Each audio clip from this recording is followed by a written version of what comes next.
Bam, bash ashtu Eli, po e ke vrejt se të mërgatës, gratë, vajza, të reja, kur i mbledhen pare për me bani pushim në Kosovë.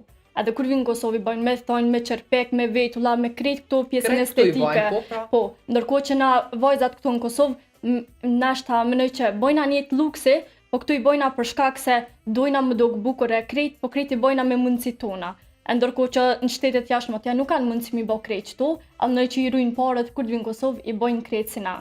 Ama prapë po që tha edhe Berati, ndëgjum pak a shumë. Edhe luksi bëhet me shoqëri, tash edhe pamja kur ja kushton rëndësinë veshjes, thonjeve, flokëve këto, nga një nuk i bën për shkak se ti që kemë shku veç në punë, kimu kthyn në shtëpi. Po. Unë nisa nuk më kuptoj te vajzat jashtë mërgatës, për shkak se thojnë na në shtetet jashtme nuk lyhemi, nuk bëjmë make-up, nuk rregullojmë për me shku në punë. Unë mendoj që kjo vjen krejt nga vetja, kur ti dukesh bukur, edhe dita ka më të ecë bukur. E çka mendoj që është një plus për vajzat e Kosovës, që nuk do me thonë se dok mi bukur se me tishat lira na mëna më dok tepër bukur. Ju që bojnë ai farjet luks në Kosovë, nuk mënoj absolutisht.